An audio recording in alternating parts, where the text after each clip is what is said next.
সম্মানিত মুসল্লিয়ানে কেরাম,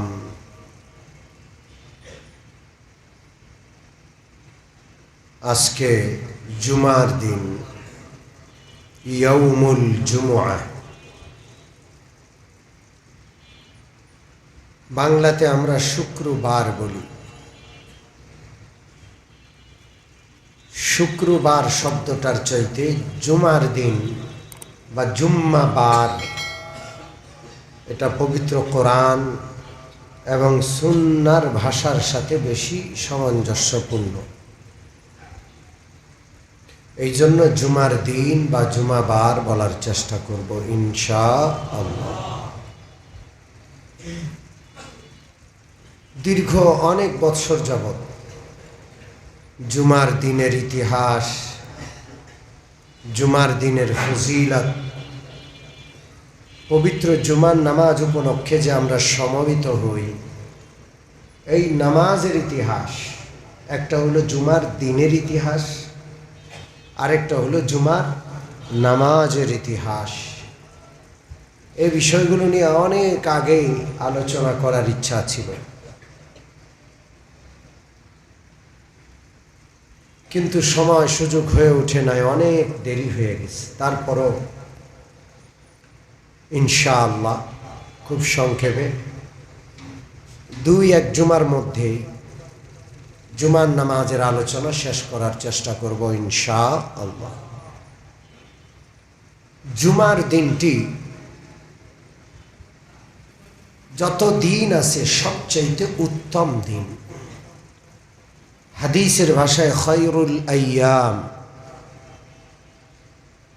সর্বোত্তম দিন। শনি, রবি, সোম, মঙ্গল, বুধ, যতগুলো দিন আছে সর্বোত্তম দিন কোনটা? জোরে বলেন। জুমা শব্দের অর্থ, এটা জামউন থেকে আসছে। এর অর্থ সমবেত হওয়া, একত্র হওয়া, একসাথ হওয়া ইত্যাদি। এক জায়গায় সবাই জমা হওয়া, এটাই জুমা। জুমার দিন সর্বোত্তম দিন। মুসলিম শরীফে রয়েছে, আল্লাহ রসুল সাল্লাল্লাহু আলাইহি ওয়াসাল্লাম বলছেন, জুমার দিন হযরত আদমকে অর্থাৎ মানব জাতির সৃষ্টি আল্লাহ করেছেন কোন দিন? জোরে বলেন, কোন দিন?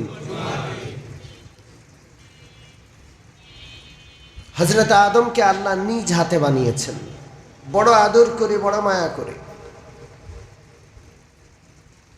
আল্লাহ রাব্বুল আলামিন আদমকে বানাইয়া গোটা সৃষ্টির চাইতে বেশি সম্মান দিয়েছেন, ফেরেশতার চাইতে বেশি মর্যাদা দিয়েছেন। ফেরেশতাকে বলেছেন, উসজুদু লি আদম, আদমকে তোমরা সম্মানের সেজদা দাও। গোটা ফেরেশতা কুল, কোন কোন বর্ণনায় আছে গোটা জগতের সমস্ত সৃষ্টি হযরত আদমকে সেজদা করেছে। সুবহানাল্লাহ বলবেন না? সম্মানের সেজদা।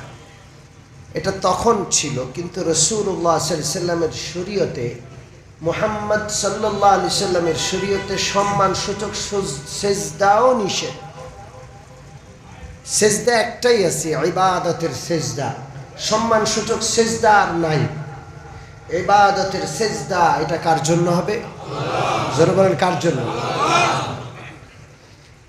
আল্লাহ রাব্বুল আলামিনের নির্দেশে হযরত আদমকে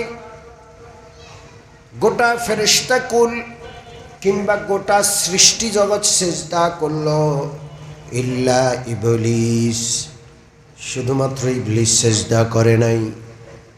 আবা ওয়াস্তাকবারা ওয়া কানা মিনাল কাফিরিন, এত সম্মান দিলেন আল্লাহ, সেজদা করে নাই। কানা মিনাল কাফিরিন, অহংকার দেখাইছে, আল্লাহ ওরে কাফের ঘোষণা করে দিছে। আল্লাহ রাব্বুল আলামিন বড় কষ্ট পেলেন, শয়তানকে জিজ্ঞেস করলেন, কেন তুমি সেজদা করলা না আদমকে? আমি তাকে নিজ হাতে বানাইছি, খলাকতু বিয়াদাইয়া। তার মর্যাদা তুই বুঝলি না? আমি আল্লাহ নিজ হাতে আদমকে বানাইছি। আল্লাহ, অন্য সৃষ্টি আল্লাহ হাত দিয়া বানান নাই। ইন্নামা আমরুহু ইযা আরাদা শাইআন আন ইয়াকুলা লাহু কুন ফায়াকুন। অন্য গোটা সৃষ্টি জগৎ কোন শব্দ দিয়ে আল্লাহ বানিয়েছেন? কি শব্দ দিয়ে? কোন। কোন একটা নির্দেশ, মানে হয়ে যাও, বাস হয়ে গেছে সব।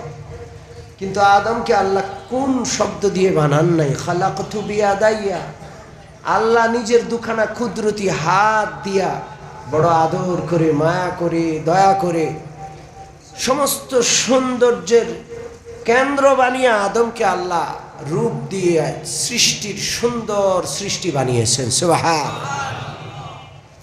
হযরত আদমের সৃষ্টি হলো কি বারে? শুক্রবারে। জোরে বলেন কি বারে? আল্লাহ রাব্বুল আলামিন আদমকে সৃষ্টি করলেন শুক্রবারে। আদম আলাইহিস সালাতু ওয়াস সালামকে জান্নাতে প্রবেশ করালেন আল্লাহ শুক্রবারে। আমাদের বাপদাদার বাড়ি কোথায়? জোরে বলেন, জোরে বলেন কোথায়? আমরা জান্নাতি। কোনো কারণে আমরা দুনিয়াতে আসছি একটু পরীক্ষার হলে পরীক্ষা দেওয়ার জন্য। পরীক্ষার হল থেকে বের হইয়া শেষ হলে, পরীক্ষা শেষ হলে আমরা আবার বাড়িতে যাব। কোথায় যাব? জোরে বলেন আলহামদুলিল্লাহ বলেন। পৃথিবীর কোনো জাতি জানে না কোত্থেকে আসছে, কোথায় যাবে। কোনো জাতির কাছে সঠিক তথ্য নাই, শুধু আমাদের কাছে আছে। আমরা মুসলমান, জান্নাত থেকে আসছি, আমাদের বাবার বাড়ি কোথায়? আমরা আবার বাবার বাড়িতে ফিরে যাব যদি পরীক্ষায় কি করি? জোরে বলেন পাশ করি। আলহামদুলিল্লাহ। পোলা যদি বেশি টেড়িবেড়ি করে, বাপ মায় অনেক সময় জেলে দেয়। আমি তো জেলে ছিলাম 3 মাস। এমন বহু আসামি আছে যাদেরকে বাপ মা ধরে জেলে দিয়ে আসছে। পোলা বাইরে থাকলে মান সম্মান বাঁচে না, এই জন্য বাপ মা ধরে, বাপ মা একটা মামলা করে ছেলেকে কোথায় রেখে আসছে। এরকম বহু ছেলে আমরা দেখছি, বহু ছেলে। তো এই দুনিয়া পরীক্ষার জায়গা। যদি এদিক সেদিক করি, খুদ বানানে ওয়ালা আল্লাহ আমাদেরকে জাহান্নামক জেলে দিবেন। কোন কি নামক জেল? জোরে বলেন কি নামক? আমাদের বাড়ি হলো জান্নাত। হযরত আদম আলাইহিস সালাতু ওয়াস সালামকে আল্লাহ তাআলা জান্নাতে ঢুকালেন কিবারে? মনে আছে কিবারে? আমাদের আদি পিতা হযরত আদম আলাইহিস সালাতু ওয়াস সালাম ভুল ক্রমে আল্লাহ তাআলার একটা হুকুম লঙ্ঘন করেছিলেন। আল্লাহ রাব্বুল আলামিন একটা গাছের ফল খাইতে নিষেধ করেছেন। কোনো বর্ণনায় আছে গাছটা খেতে নিষেধ করেছেন। শয়তানের প্ররোচনায় পড়ে হযরত আদম হাওয়া ভুল ক্রমে সেই গাছটা খেয়ে ফেলেছেন। আল্লাহ রাব্বুল আলামিন রাগান্বিত হইয়া বেহেশত থেকে বের করে দিলেন। বেহেশত থেকে বের করলেন। বেহেশত থেকে বের করে কোথায় পাঠালেন? জোরে বলেন। সেটাও শুক্রবারে ছিল। আল্লাহু আকবার। কি বারে ছিল? জোরে বলেন কি বারে? হযরত আদম আর হাওয়াকে জান্নাত থেকে দুনিয়াতে পাঠালেন শুক্রবারে। তাইলে এই দুনিয়ার আবাদি শুরু হলো শুক্রবারে। দুনিয়ার সর্বপ্রথম মানব হযরত আদম, হযরত হাওয়াকে আল্লাহ তাআলা শুক্রবারে পৃথিবীতে পাঠাইয়া পৃথিবীর আবাদ শুক্রবারে শুরু করলেন। এই পৃথিবীতে প্রথম বসতি শুক্রবারে স্থাপন হলো। হযরত আদম আর হাওয়া প্রথম বসতি স্থাপন করলেন, তারা দুনিয়াতে আসলেন। আবার এই পৃথিবী ধ্বংস হবে, কিয়ামত হবে শুক্রবারে। কি বারে? জোরে বলেন কি বারে? শুক্রবারে কিয়ামত হবে, সব ধ্বংস, কিচ্ছু থাকবে না। আমি আপনি তো থাকবই না। আর এই বিশাল অট্টালিকা, সাজানো গোছানো পৃথিবী, কিছুই থাকবে না। আরে আসমান জমিন থাকবে না, চাঁদ সূর্য গ্রহ নক্ষত্র সব ধ্বংস করে দিবেন কে? আল্লাহ। এটা শুক্রবারে। ওয়াতাকুনুল জিবালু কালইহনিল মানফুশ। আল্লাহ রাব্বুল আলামিন বলেন, এই বিশাল বিশাল পাহাড়গুলো তুলার মতো উঠতে থাকবে। ইজাস সামাউন ফাতারাত, আসমান ফেটে যাবে। ইজাস সামাউন শাক্কাত, আসমান ভেঙে যাবে, টুকরো টুকরো হয়ে আসমান উপর থেকে জমিনে পড়বে। চন্দ্র সূর্য খসে পড়ে যাবে, তারাগুলো খসে পড়ে যাবে, কিছু থাকবে না। আল্লাহ তাআলা বলেন, ইন্না জাআলনা মা আলাল আরদি জিনাতাল লাহা লিনাবলুয়াকুম আইয়ুকুম আহসানু আমালা ওয়া ইন্না লাজাইলুনা মা আলাইহা সাঈদান জুরুজা। এই জমিনে, আসমান জমিনের মাঝখানে যা কিছু দেখছো সব আমি সৌন্দর্যের জন্য বানাইছি। জিনাতাল লাহা, চাঁদ সূর্য তারকারাজি, গাছপালা, নদী নালা, সাগর জঙ্গল, সব কিছু সৌন্দর্যের জন্য। একচেটিয়া জমিন যদি জমিন হইতো সুন্দর হইতো না। জমিনের মাঝে পানি আছে, নদী আছে, খাল আছে, বিল আছে, সাগর মহাসাগর আছে, এটাই জমিনের সৌন্দর্য। গোটা জমিন মরুভূমি হইলে সুন্দর লাগতো না, গোটা জমিন সবুজ শ্যামল হইলেও সুন্দর লাগতো না। কোনো কোনো জায়গা উর্বর, কোনো কোনো জায়গা অনুর্বর, কোনো কোনো জায়গা মরুভূমি, কোনো কোনো জায়গা সবুজ শ্যামল, এগুলো সব জিনাতাল্লাহ। আল্লাহ বলছেন আমি সব সৌন্দর্য দিয়ে বানাইছি। ওয়া ইন্না লাজাইলুনা মা আলাইহা সাঈদান জুরুজা, আর একদিন আসবে আমি সবগুলোকে ময়দান বানায় ফেলবো। সাঈদান জুরুজা, এমন মাটি যেই মাটি একেবারে সমতল। লা তারা ফিহা ইওয়াজান ওয়ালা আমতা, সেখানে কোনো এদিক সেদিক থাকবে না, উঁচা নিচা থাকবে না। গোটা জমিনকে আল্লাহ সমান বানায় ফেলবেন, কিছুই থাকবে না, সব মাটি হয়ে যাবে। সেদিন কোন দিন হবে? শুক্রবার। জোরে বলেন কোন দিন? জোরে বলেন কোন দিন?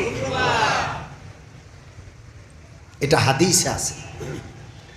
এখন আসেন শুক্রবার তথা জুমার দিনের আরো ইতিহাস আপনাদেরকে শোনাই। আল্লাহ রাব্বুল আলামিন এই পৃথিবীতে বিভিন্ন সময় নবী পাঠিয়েছেন, বিভিন্ন নবীর উম্মতিরা আসছিল। সব নবীর উম্মতিরা এক এক করে দুনিয়া থেকে বিদায় হয়ে যান, বিলুপ্ত হয়ে যান। কিন্তু মূসা আলাইহিস সালাতু ওয়াস সালামের উম্মতি যারা মূসা নবীকে মানত, তারা ইয়াহুদি, এরা আছে এখনো দুনিয়াতে, স্বল্প সংখ্যক হলেও আছে।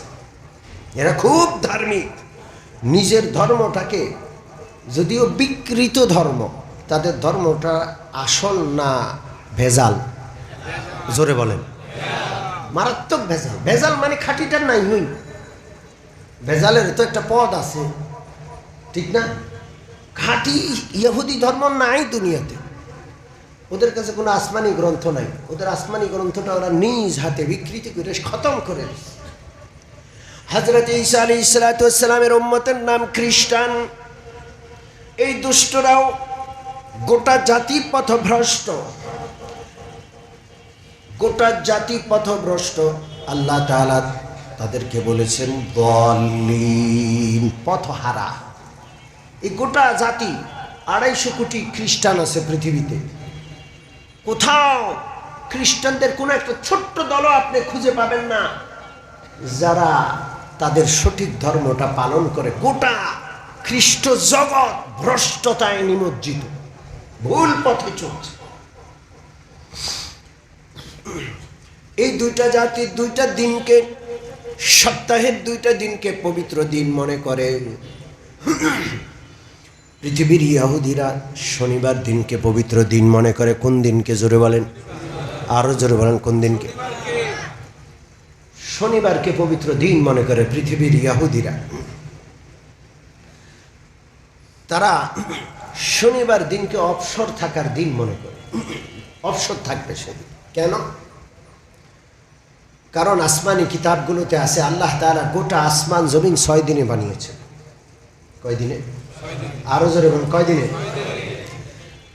আল্লাহ রাব্বুল আলামিন সপ্তাহের 7 দিনের মধ্যে 6 দিনে গোটা আসমান জমিন সৃষ্টি করার পর তাদের কথা মতে শনিবার দিন আল্লাহ বিশ্রাম গ্রহণ করেছেন। আমি জিজ্ঞেস করি, আল্লাহর বিশ্রাম গ্রহণ করার দরকার আসেনি? যেই লোক ক্লান্ত হয়, যেই লোক হয়রান হয়ে যায়, হাঁপায়া যায়, তারা না বিশ্রামের দরকার আছে। আল্লাহর বিশ্রামের দরকার আছে। আরো জোরে বলেন, লা তাখুযুহু সিনাতুন ওয়ালা নাওম। আল্লাহর ঘুম নাই, আল্লাহর তন্দ্রা নাই, আল্লাহর বিশ্রাম নাই। মানুষের এই সমস্ত বিষয়গুলো থেকে আল্লাহ মহাপবিত্র। সুবহানাল্লাহ। সুবহানাল্লাহ মানে আমি আল্লাহর পবিত্রতা বর্ণনা করছি, তিনি যেমন পবিত্র তেমন। আমি না বুঝলেও আমি বলে যাচ্ছি মহান আল্লাহ মহাপবিত্র, আল্লাহু আকবার। কিন্তু এই দুষ্টগুলো বলে 6 দিন আল্লাহ এই আসমান জমিন চাঁদ সূর্য গ্রহ নক্ষত্র সব সৃষ্টি করার পর শনিবারে নাকি আল্লাহ ক্লান্ত হয়ে গেছে। এত ক্লান্ত আর কাজ করার মতো অবস্থা ছিল না, আল্লাহ তাআলা সারাদিন বিশ্রাম করছে। নাউজুবিল্লাহ বলবেন। এই জন্য এই দুষ্টরা শনিবার দিনকে ছুটির দিন বানাইছে এবং বিশ্রামের দিন বানাইছে। কোনো কাজ করবে না, শনিবার দিন বিশ্রাম করবে। কি করবে? ওদের ধর্ম মতে শনিবারে কাজ করাই নিষেধ, কোনো কাজ করা যাবে না, কোনো কাজ ওরা করে না। এমনকি এক বিজ্ঞ আল্লাহওয়ালার মুখে শুনেছি, কোন ইহুদি লিফটে উঠবে, লিফটে এখন লিফটে উঠতে হলে তো লিফটের সুইচটা টিপলে না দুয়ার খুলবে, এটাও তো একটা কাজ। তো এটা করে না তারা, শনিবার না লিফটের সামনে দাঁড়ায় থাকবো, অন্য কেউ আইসা লিফটের দুয়ার টিপ দিয়ে খুললে তখন সে ঢুকে যাবে। কথা কি বুঝতে পারছেন? মনে করেন লিফটে উঠে গেছে, আরেকজন এসে টিপ দিছে, উঠে গেছে, এখন সে যেই তলায় নামবে ওই সুইচটা টিপ দিবে কি? সে অপেক্ষা করছে কেউ টিপে কি না, কেউ টিপ দেয় কি না। হায় হায়, লিফট উপরের দিকে চলে যাবে, কেউ ওই তলার টিপ দেয় নাই, ওই নম্বরের বাটনে কেউ টিপ দেয় নাই, দাবায় নাই, তাহলেও সে টিপ দিবে না। যখন দেখবে যে হায় হায় আর কিছু করার নাই, তখন একজনকে অনুরোধ করবে, ভাই ওই যে সুইচটা একটু টিপ দিয়ে দেন। কথা কি বুঝতে পারছেন? এই হলো অলস বেকার জাতি, ওদের শনিবারে কোনো কাজ করা নিষেধ। এখন আপনাদেরকে জিজ্ঞেস করি, এই যে লিফটে উঠা এটাও তো একটা কাজ। তোমার যদি শনিবারে কাজ কাম করা নিষেধ, তুমি লিফটে আসছো কেন? তুমি কোন তলায় যাচ্ছ, যাওয়াটাও তো একটা কাজ। এরপরে তুমি আরেকজনকে বললা, বলাটাও তো একটা কাজ, এটা করে দেন। ঠিক কি ঠিক না? কোনো জবাব নাই। এই দুষ্টরা সারা বিশ্বব্যাপী ঐতিহাসিকভাবে শনিবার দিনকে ছুটির দিন মানে। কি কোন দিন? জোরে বলেন, কোন দিন? আর রবিবার দিনকে ছুটির দিন মানে পৃথিবীর খ্রিস্টান বিশ্ব, তারা রবিবার দিনকে ছুটির দিন কেন মানে? তারা জবাব দেয়, তারা বলে আল্লাহ রাব্বুল আলামিন রবিবারে এই বিশ্ব সৃষ্টি শুরু করেছেন। যেহেতু আল্লাহ রবিবারে বিশ্ব সৃষ্টি শুরু করেছেন, এই বিশ্বের সৃষ্টির ইতিহাস রোববার থেকে, অতএব আমরা রোববারে বিশ্রাম নেব। এটা ওদের কাল্পনিক মন গড়া একটা বিষয়। সারা বিশ্বের খ্রিস্টানরা কোন দিন ছুটি পালন করে? জোরে বলেন, কিবারে? আর মুসলমানরা কিবারে পালন করে? হ্যাঁ, হাদিসে আছে, শুক্রবার দিনকার ইতিহাস হাদিসে আপনাদেরকে শুনাইলাম। এখন আসেন, এই শুক্রবারে আমরা জুমার নামাজের জন্য সমাবেত হই। জুমার নামাজের ইতিহাসটা কোত্থেকে আসলো? শুক্রবারে সমবেত হওয়ার বিষয়টা কোত্থেকে আসলো? ইতিহাসে লেখে আল্লাহ রসুল মুহাম্মদুর রাসূলুল্লাহ সাল্লাল্লাহু আলাইহি ওয়াসাল্লামের 560 বছর পূর্বে রাসূলুল্লাহর একজন পূর্বপুরুষ ছিলেন, নাম হইল কাব ইবনে লুয়াই। কি নাম? আবার বলেন, কাব ইবনে লুয়াই। আল্লাহ রসুলের পূর্বপুরুষদের, আল্লাহ রসুলের বংশ তালিকার মধ্যে ওনার নাম আছে। 560 বছর পূর্বে রাসূলুল্লাহর পূর্বে আসছেন। এই কাব ইবনে লুয়াই ছিলেন তাওহীদের অনুসারী, বড় মাপের আল্লাহওয়ালা। তিনি শিরিক করতেন না, পূজা করতেন না, মূর্তি পূজা থেকে তিনি দূরে থাকতেন। কাব ইবনে লুয়াই রাসূলুল্লাহর পরদাদা, উদ্ধতন পুরুষ। তিনি কুরাইশদের নেতা ছিলেন। তিনি দেখলেন পৃথিবীর ইতিহাসের খ্রিস্টানরা রবিবারে ছুটি মানায়, গির্জায় গেলে রবিবারে যায়।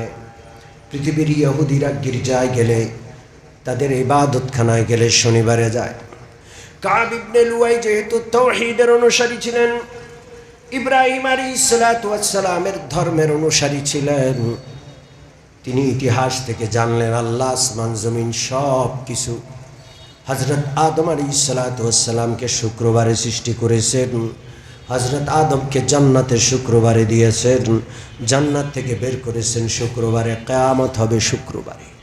খ্রিস্টান আর ইহুদি যারা অভিশপ্ত এবং পথভ্রষ্ট, তাদের থেকে ভিন্নতরভাবে তিনি শুক্রবার দিনটাকে বিশেষ তাওহীদবাদীদের আনন্দের দিন, খুশির দিন, একত্র হওয়ার, সমবেত হওয়ার দিন হিসাবে সর্বপ্রথম রাসূলুল্লাহর 560 বছর আগে তাঁর পরদাদা কাব ইবনে লুয়াই ঘোষণা করলেন। সেই সময় জুমার নামাজ ছিল না। কুরাইশদেরকে নিয়ে তিনি শুক্রবারে দুপুর বেলায় বসে নসিহত করতেন, ওয়াজ করতেন। এই যে আমরা শুক্রবারকে কেন্দ্র করে জুমার নামাজের পূর্বে কিছু ওয়াজ করি, কিছু নসিহা করি, এই ওয়াজ আর নসিহার ধারাটা শুক্রবার কেন্দ্রিক। রাসূলুল্লাহর 560 বছর আগে আল্লাহ রসুলের পরদাদা বুজুর্গ আল্লাহওয়ালা সেই যুগের কাব ইবনে লুয়াই সর্বপ্রথম শুরু করেন। আল্লাহ, সেই থেকে কুরাইশরা শুক্রবার দিনকে বিশেষ দিন হিসেবে মানত। আল্লাহ রসুলের জন্ম হলো, আল্লাহ রসুল নবুয়ত লাভ করলেন, কিন্তু শুক্রবারে জুমার দিন কোন নামাজ কায়েম করবেন সেই পরিবেশ মক্কায় ছিল না। মক্কায় জুমা কায়েম করা তো দূরের কথা, 5 ওয়াক্ত নামাজ পড়ারও তো সুযোগ স্পষ্ট প্রকাশ্যে পড়ার সুযোগ ছিল না, গোপনে নামাজ পড়া হতো। কিভাবে নামাজ পড়তেন তারা? জোরে বলেন কিভাবে? আল্লাহ রসুল একদিন প্রকাশ্যে নামাজ আদায় করছিলেন। আমি গতকালও বুখারীতে এই হাদিসটা পড়েছি। নবীজি প্রকাশ্যে নামাজ আদায় করছেন, একা একা কোনো জামাত নয়। মক্কার কাফেররা রাসূলুল্লাহকে ঘিরে ধরেছে, হাসি করে, ঠাট্টা করে, মজা করে। আবু জাহেল ঘোষণা করলো, কে আসো? ওই যে গরু জবাই করে, উট জবাই করে, উটের নাড়ি ভুড়ি ফেলে ওই নর্দমা থেকে উটের একটা বড় নাড়ি এনে, একটা ভুড়ি এনে মুহাম্মদুর রাসূলুল্লাহ যখন সিজদায় যাবে তার পিঠের উপর রেখে দিবে। এই সাহসী কাজটা করতে পারবা কে আস? এটা কি সাহসী কাজ? জোরে বলেন। আজকে যত বেয়াদবি আছে সব সাহসী কাজ হয়ে গেছে, ঠিক কি ঠিক না? সমাজটাই নষ্ট হয়ে গেছে, গোটা সমাজটা ধ্বংস হয়ে গেছে। আল্লাহ আকবার। এক নরাধম সেই নর্দমায় গিয়া বিশাল বড় একটা পচা উটের ভুড়ি এনে রাসূলুল্লাহ যখন সিজদা গেলেন, রাসূলুল্লাহর পিঠের উপর সেই নাড়ি আর ভুড়ি পচা অংশটা রেখে দিল। আল্লাহর হাবিব সাল্লাল্লাহু আলাইহি ওয়াসাল্লাম কোনোভাবে আর মাথা তুলতে পারছেন না। সেটার ভারে রাসূলুল্লাহর কপালটা জমিনের উপর পিষে যাচ্ছে, কোনোভাবেই মাথা উঠাতে পারছেন না। আর দুষ্ট কাফেররা রাসূলুল্লাহর সিজদা অবস্থার এই চরম কষ্ট দেখে হাসতে হাসতে এক দুষ্ট এক কাফের আরেক কাফেরের গায়ের উপর লুটুপুটি খাচ্ছে, খুব হাসছে, মজা করছে। আল্লাহ রসুল সিজদা থেকে মাথা তুলতে পারছেন না। আব্দুল্লাহ ইবনে মাসউদ বলেন, আমি তাকায়া দাঁড়ায় আছি আর কাঁদছি, কিছুই করতে পারছি না, কারণ আমি মক্কার স্থানীয় কেউ না। আমি যদি মক্কার কাফেরদের এই বিষয়ে কোনো হস্তক্ষেপ করে আমারে কেটে ফেলবে, মেরেই ফেলবে। এই জন্য আব্দুল্লাহ ইবনে মাসউদ আস্তে করে সেখান থেকে বের হইয়া, নিজে তো কিছু করতে পারছে না, দৌড়ায়া রাসূলুল্লাহর বাড়িতে গিয়া হযরত ফাতেমাকে খবর দিলেন, যাও তাড়াতাড়ি, তোমার বাবার পিঠের উপর নানি ভুড়ি রেখে দিয়েছে কাফেররা। তখনও পর্দার আয়াত নাযিল হয় নাই। হযরত ফাতেমা ছিলেন ছোট্ট, দৌড়ায় এসে আল্লাহ রসুলের পিঠের উপর থেকে নাড়ি ভুড়ির, উটের যে বিশাল বড় নাড়ি ভুড়ি ছিল সেটা ফেললেন। আল্লাহ রসুল সেজদা থেকে মাথা উঠালেন, সালাম ফিরায় নামাজটা শেষ করলেন। মক্কার নরধম কাফেরদের জন্য রাসূলুল্লাহ আজকে বদদোয়া করলেন, আল্লাহুম্মা আলাইকা বিআবি জাহাল, আল্লাহুম্মা আলাইকা উতবা, আলাইকা শাইবা। বদদোয়া করলেন আজকে, যাদের নাম ধরে আজকে বদদোয়া করলেন। এই হাদিসের বর্ণনাকারী হযরত আব্দুল্লাহ ইবনে মাসউদ বলেন, যেদিন বদরের যুদ্ধ সংগঠিত হলো, নিরস্ত্র ৩১৩ জন আল্লাহর সৈনিকের মোকাবেলা ১০০০ সশস্ত্র কাফেররা করল। আল্লাহ গায়েবী সাহায্য পাঠালেন, কাফেররা পরাজিত হলো। হযরত আব্দুল্লাহ ইবনে মাসউদ বলেন, আমি তাকায় দেখলাম যেই লোকগুলো আমার নবীর ঘাড়ের উপর উটের নাড়ি ভড়ি চাপিয়ে দিয়েছিল আর খুশিতে হাসছিল, রাসূলুল্লাহ তাদের জন্য নাম ধরে বদদোয়া করেছেন, এই লোকগুলো লাশ সিরিয়ালি পড়ে আছে। আবু জাহেলের লাশ, উতবার লাশ, শাইবার লাশ, বেয়াদব সবগুলোর গলা কাটা, ছিন্ন বিচ্ছিন্ন দেহ, লাশ পড়ে আছে। ৭০ জন মক্কার কাফের সর্দারের লাশ পড়ে আছে, নেওয়ার মতো লোক নাই। বদরের ময়দানে একটা পরিত্যক্ত কূপ ছিল, রাসূলুল্লাহর নির্দেশে ওই পরিত্যক্ত কূপের ভিতরে আবু জাহেল, উতবা, শাইবা সহ মক্কার ৭০ জন কাফেরের লাশ ফেলা হলো। এরপরে পাথর চাপিয়ে দেওয়া হলো যেন দুর্গন্ধ না হয়। এই অপমানজনক মৃত্যু রাসূলুল্লাহর বদদোয়ার ফলে হয়েছে, ঠিক কি ঠিক না? তাইলে আসল কথায় ফিরে আসেন, রাসূলুল্লাহ সাল্লাল্লাহু আলাইহি সাল্লাম মক্কায় থাকতে জুমা কিভাবে কায়েম করবেন? নামাজই তো পড়া যাইতো, সিজদায় গেলে মাথার উপর পিঠের উপর নাড়ি ভুড়ি চাপায়া দিত।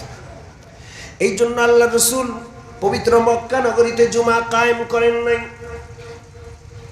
আল্লাহ রসুল মক্কায়, আল্লাহ রসুল মদিনায় হিজরতে যাওয়ার আগে 2 জন কোরআনের শিক্ষক, 2 জন সাহাবীকে মদিনায় পাঠায়া দিলেন কোরআন শেখানোর জন্য, ইসলামের দাওয়াত দেওয়ার জন্য। কয়জন?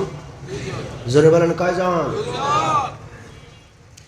নাম জানি, একজনের নাম মুসআব ইবনে উমাইর রাদিয়াল্লাহু আনহু। ইতিহাস জানতে হবে, ইসলামের ইতিহাস প্রত্যেক মুসলমানের জানা চাই। রাসূলুল্লাহ মদিনায় যাওয়ার আগেই মদিনার পরিবেশকে রাসূলুল্লাহর হিজরতের উপযোগী করার জন্য 2 জন সাহাবী পাঠালেন। 2 জন কে? মুসআব ইবনে উমাইর রাদিয়াল্লাহু আনহু, আরেকজন জন্ম অন্ধ আব্দুল্লাহ ইবনে উম্মে মাকতুম রাদিয়াল্লাহু আনহু। কয়জন সাহাবী পাঠালেন? এই 2 জন সাহাবী মদিনার সর্বপ্রথম যারা রাসূলুল্লাহর হাতে হাত দিয়ে বায়াত হলো, মুসলমান হলো, এর মধ্যে একজন লোক হযরত আসাদ ইবনে জুরারা রাদিয়াল্লাহু তাআলা আনহু। নাম কি? জোরে বলেন। আসাদ ইবনে জুরারা। কি নাম? আসাদ ইবনে জুরারার আশ্রয়ে তারা মদিনায় থাকত। রাসূলুল্লাহর পাঠানো 2 জন সাহাবী মদিনার শিক্ষক যারা গেলেন, তারা আসাদ ইবনে জুরারা রাদিয়াল্লাহু তাআলা আনহুর আশ্রয়ে তার ঘরে মদিনায় বসবাস করতেন। আর সকাল সন্ধ্যা রাত দিন ইসলামের দাওয়াত দিতেন। হাজার হাজার মদিনাবাসী মুসলমান হয়ে গেছে। আল্লাহু আকবার। ও মুমিন মুসলমান, আসাদ ইবনে জুরারা রাদিয়াল্লাহু তাআলা আনহু যখন দেখলেন মদিনার ঘরে ঘরে মানুষ মুসলমান হয়েছে, কোনোভাবে আমরা একসাথ হই না, কোনো একটা অজুহাতে তো মুসলমানদের একসাথ হওয়া দরকার, সমবেত হওয়া দরকার। তখন রাসূলুল্লাহর সাথে যোগাযোগ করা কঠিন, 500 মাইল দূরে। মোবাইল ছিল না, মোবাইল ছিল, যোগাযোগ করা অনেক কঠিন।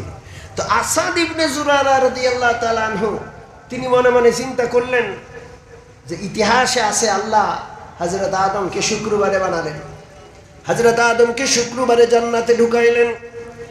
জান্নাত থেকে পৃথিবীতে পাঠালেন শুক্রবারে, কিয়ামত হবে শুক্রবারে। আল্লাহ রসুলের 560 বছর আগে তার বংশের দাদা হযরত কাব ইবনে লুয়াই তিনিও মুসলমানদেরকে শুক্রবারে সমবেত করতেন। কারণ শনি রবি এটা কাফেররা করে, ইহুদ আর খ্রিস্টানরা করে, তাহলে মুসলমানদের জন্য তো একটা সমবেত হওয়ার দিন থাকা দরকার। মদিনায় তিনি অনেকটা গবেষণা করে এই সবগুলো জিনিসকে মিলাইয়া রাসূলুল্লাহ থেকে অনুমোদন নিতে পারেন না, অনেক দূরত্ব। তিনি শুক্রবারে এই দুপুরবেলা সারা মদিনায় যারা কালমা পড়েছে তাদেরকে একত্রিত করে তিনি বয়ান করতেন, 2 রাকাত নামাজ আদায় করতেন। আল্লাহু আকবার। রাসূলুল্লাহর যুগে রাসূলুল্লাহ জানেন না মদিনায় জুমা কায়েম হয়েছে, মদিনার মুসলমানরা জুমা পড়ে। জুমার ইতিহাস আরো আছে, বলবো ইনশাআল্লাহ ধারাবাহিকভাবে। আরো দেখি 2-1 জুমা বলা যায় কিনা, জানার দরকার আছে না নাই? হ্যাঁ, আমরা কষ্ট করে আসি। এটা এমন একটা সমাবেশ, পৃথিবীতে দ্বিতীয় কোনো উদাহরণ নাই। মুসলমানদের সমাবেশ, জুমার সমাবেশ। আল্লাহু আকবার। পৃথিবীর কোনো ধর্মের মানুষেরা কোনোদিন একত্র হয় না।